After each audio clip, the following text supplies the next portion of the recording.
I'm happy to provide the Mayor's report for the period April 1st through the 14th. I will note that there were a number of meetings over this period.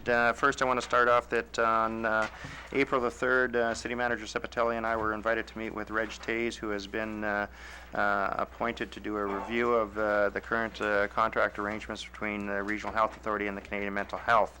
I was very pleased to have the opportunity to meet with Mr. Tays, as well as meet with both organizations, including that afternoon with the chairperson Dan Murphy and administration Paulette Simpkins. And I look forward to that report coming. And more importantly, I look forward to ongoing positive relationships for the delivery of very valuable programs in this community.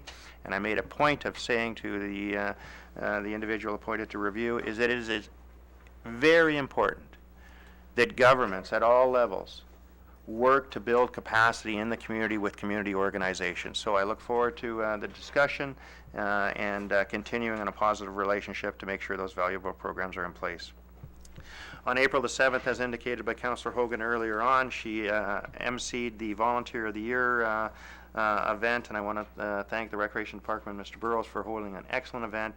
We sent, I believe, over 400 letters that Angela English prepared to volunteers in the community, and it absolutely speaks to what makes Thompson such a great community, and that's a number of people that get out and get involved in this community in a variety of activities. I want to acknowledge and thank Bea Shantz for her efforts, certainly in Communities in Bloom, but many other activities as well, as she was recognized as a Volunteer of the Year.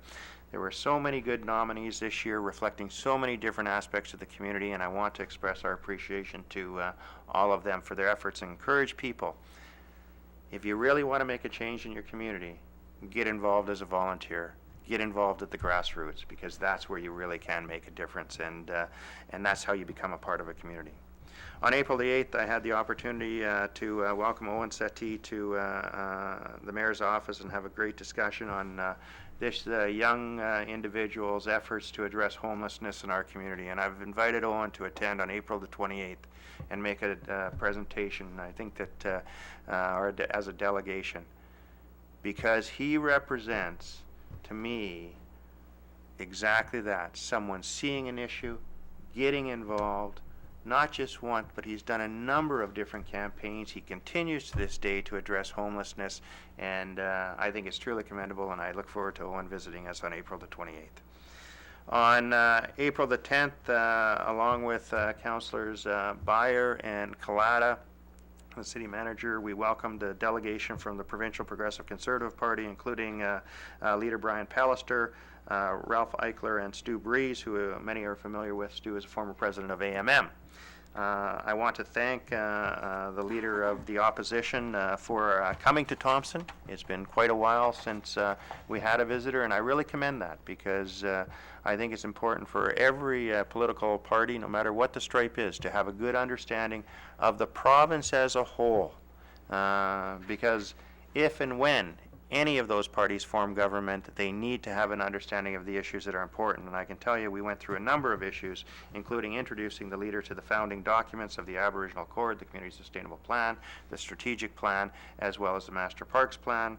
We also talked specifically about the challenges that our leading industry Vale faces, and encouraged the province to be supportive in terms of addressing some of the needs for further and enhanced exploration in the mining sector, as well as looking at the Fraser Report and how Manitoba can once again move to the top as a leading mining province, as well as to encourage and assist us in working with the federal government regarding the emissions targets.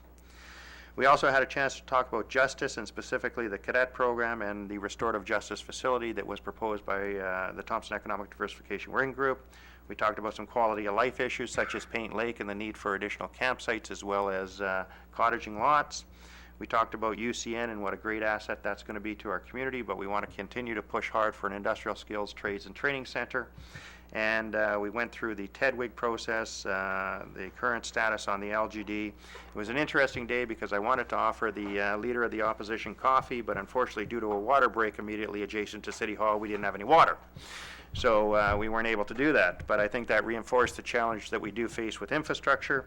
And the last one, we did have a chance to talk about the 1956 agreement and continuing a positive relationship with the government and Vale. So I was very pleased, and again, I welcome and thank him for taking the time to come here, and that was the second time we had a chance to meet with representatives in a short period.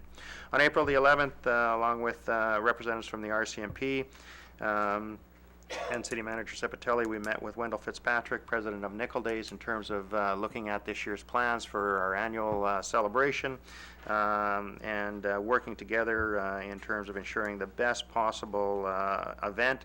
I was surprised. It shows how time goes that this is the first year that Nickel Days will actually be held on the asphalt. Because the asphalt wasn't there last year. So we look forward to that. That's been a great partnership, and it just shows what you can do when you work together.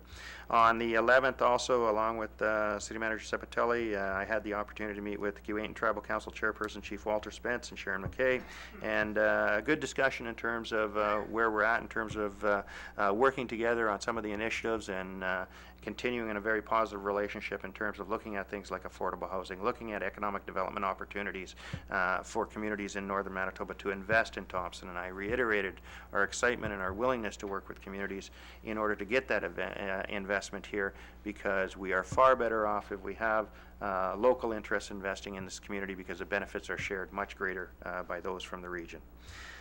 In addition, on the 11th, along with Deputy Mayor Fenske and City Manager Sepatelli, I had a chance to meet with the Acting Chief Marcel Moody from NCN, and a chance to get acquainted a little bit more with Marcel. I have a very long relationship with him, but good to sit down and see his new challenges and pledge to work together. And I can advise that we agreed that it would be in our best interest perhaps to have a joint meeting of councils in the near future to talk about some of the positive initiatives we want to continue working on.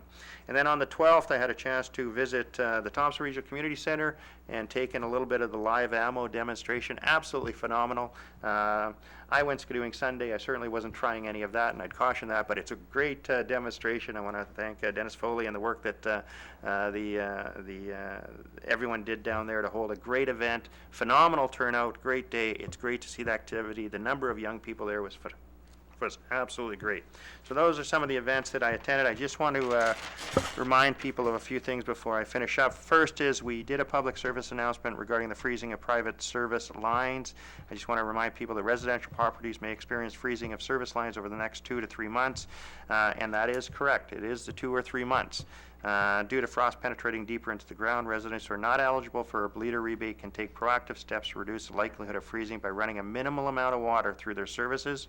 While there is a cost to this, the cost is estimated to be lower than having to pay for a private contractor to thaw or excavate to restore their services.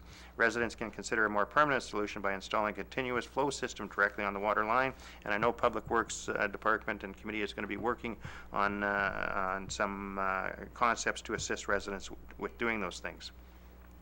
Residents that experience water disruption due to freezing of their water lines can access the Thompson Regional Community Center and the Norplex Pool for showering and water. And please refer to the City of Thompson's website for additional information on how to prevent freezing of service lines. In addition, I just want to point out 3 areas of public works: street cleaning. I know I had a number of calls today. I toured the community and we really were challenged over the weekend where we're getting the freezing and then the thaw during the day. And I know this morning there were a number of areas with very deep ruts. We need to wait until the sun melts out a little bit in order to get our equipment on, and quite frankly, our equipment has been extremely busy with the number of major water breaks that we've been experiencing, such as the one on the corner of Cree Road and Thompson Drive South at Co-op. And just to let you know, it's not that we haven't found it yet, but when we repaired the leak on Saturday and we put the crew in on overtime, this morning, another one burst 70 feet down from the one we had just fixed on Saturday. So that's the reality of the system that we face and will continue to face in this community, and that is why, I tell you, that's why the water utility was necessary, to get the capital money to continue to actually change those lines. And it's just unfortunate we didn't do it 25 years ago when we had the chance really to catch up. Just to let people know, our replacement plan targeted at 40 years is likely 60 years today because of the challenge we face. Lastly, in terms of potholes, they're there. Be careful, watch out.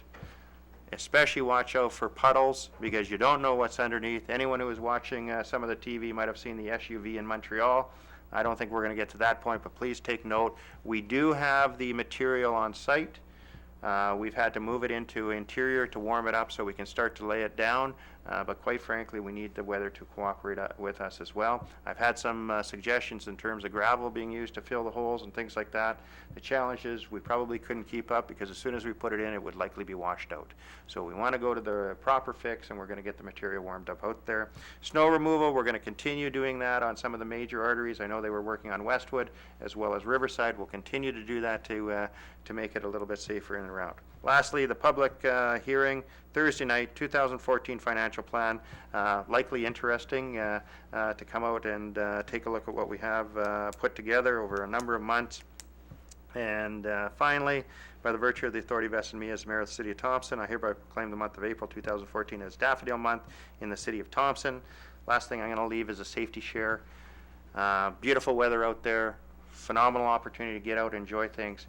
Please take caution in and around waterways with the melting that's taking place. I'm absolutely stunned to see some of the snowmobile tracks in and around the Burntwood River, and especially at the Miles Hart Bridge. So please take caution, and the weather's going to be changing very fast. That's my mayor's report. I know other members of council may have attended events. I'm going to open it up, see if anyone has anything else to offer of an event they might have attended. Seeing, Angela English. I just wanted to clarify, the Recreation Department was the ones that prepared the volunteer recognition letters. My only responsibility was to ensure they were signed by your worship. You did a wonderful job. With that, I'll entertain a motion to adjourn. Councillor Robinson, Councillor Byer, all those in favor?